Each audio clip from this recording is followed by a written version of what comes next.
Taurus, happy July, friends. Happy day. We're taking a look to see what is going to be in store for you for the month of July.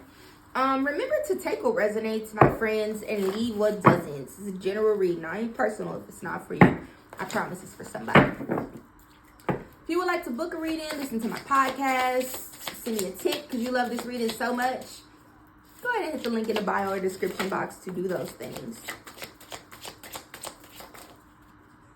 So there's something here, Taurus, that intuitively you know it needs to change. You've made the decision to change. Source has shown you that this thing needs to change, or the additional illumination is going to come through for you here this month. And then you got to make the choice to do something different. If you've already made a choice to do something different, great. I think that you should embrace that with full excitement and joy and all of the things here. I'm going to pull some cards from a different deck. I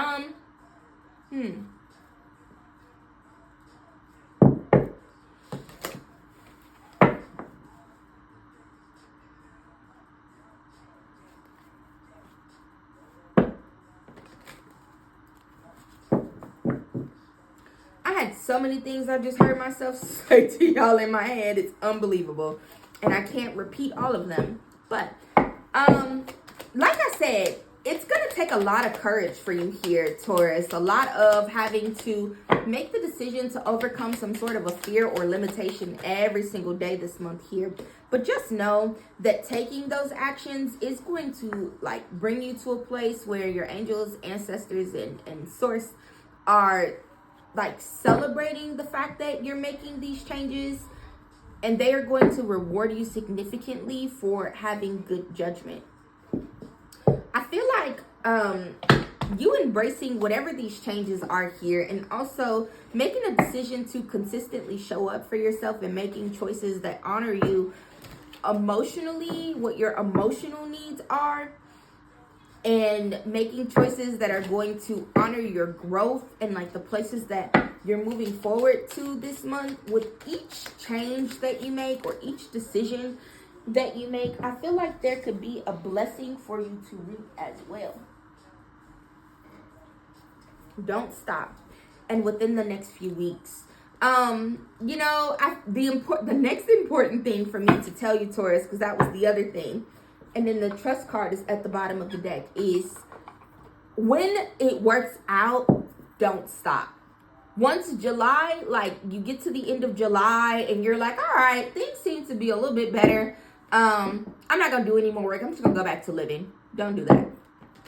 Don't do that. It's a constant climb toward growth and a constant needing to pay attention to your intuition, needing to pay attention to the things that are going on around you, and needing to constantly make decisions that honor your truth and honor the person that you are becoming as well.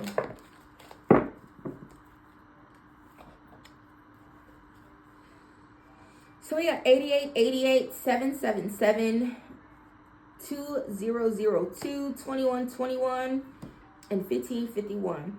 Hold your vision, energy levels, the void, good luck, and personal power, material and spiritual abundance, longing, ambition, forward thinking, stress, contentment, prosperity, spiritual awakening, divine intervention, exaggeration, journey, waiting, and discipline. All that is good and pleasant in your life will multiply. Your surroundings will treat you with admiration and respect. Use it for the greater good. You have more control over your life than you realize. Learn and execute what interests you. Chill out, have fun, open up, go outside. It's so funny because I just had a Taurus life coaching client earlier today, and one of the things that we discussed was needing to go outside and enjoy life. This message is most likely to reach you during times of intense uncertainty. You'll come out winning from everything that comes your way. The day you're waiting for will come. Maintain discipline. You're getting closer to your end goal. Guard your energy to remain focused. It will pay off. It's a climb, not an elevator ride. Trust in you, and then focus on the good and maintain concentration on the outcome you desire. That's what I've been saying this entire reading. You have such a beautiful spirit. It's courageous and brave is what the card says. And at the bottom of the deck, quadruple zero. limitless potential. Potential is limitless. There's no limit to how successful you can be. There's no limit to how happy you can be. There's no limit to how good life can become. There are no limits in this world. On the flip side, no limit to how fucking bad it can get, how sad you can be, how depressed you can be. You could tip the motherfucking scale one way or the other. And you have to make the decision, Taurus, to engage in whatever. And you might be saying, girl, fuck you. Such and so-and-so did this to me, and blah, blah, blah, blah, blah did that to me. And then my mama said this. Personal power. Intuitively, pay attention to what's going on around you. And it's time for you this month to move beyond those mental and emotional limitations, okay? A win-win outcome is forecast. Talk about scales. Full moon in Libra. Now listen, I'm going to tell you, and then at the bottom of the deck, the end of a tough cycle approaches. So between, I feel like come September, things could be looking really, really good for you, but you got to keep grinding it the fuck out through the end of the year. And by the time Capricorn season is coming to a close, you'll be ready to move into a new cycle. That's how it works, y'all. I was talking to my therapist the other day, and he's like, man, it's like every time you get to a place where you're comfortable, something new is thrown at you, and you got to do something different. That must be tough. No, it's exciting. I'll overcome one motherfucking obstacle. I'm blessed with abundance and things like that.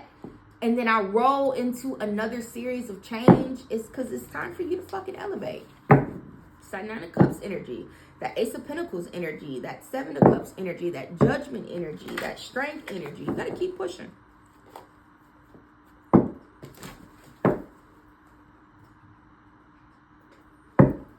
Trying to keep an eye on your timer, guys.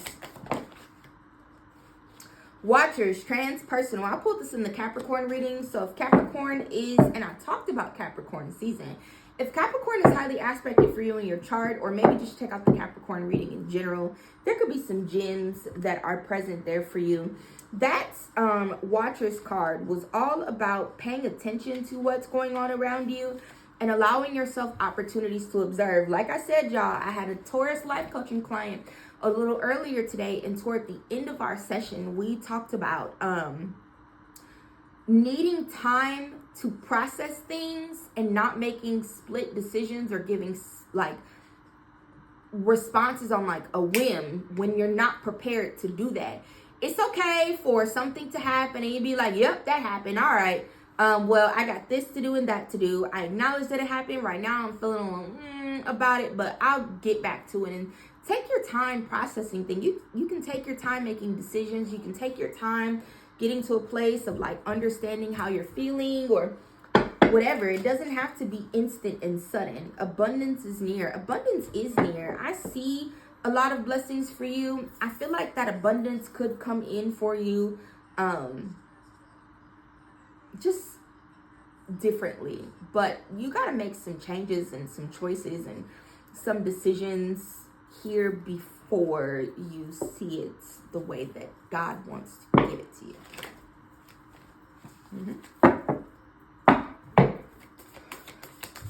God's your partner. God is your partner, okay? But when you're someone's partner, that means that it's like an even exchange of give and take. You might pray for something and then God asks you to have faith, but having that faith looks like you taking action in the meantime. You understand what I'm saying? Unbound. Releasing soul patterns, contracts, and past lives. It is time for you to elevate beyond some sort of a cycle that's been taking place here. That's what I got for you, Taurus. Come back tomorrow. Bye-bye.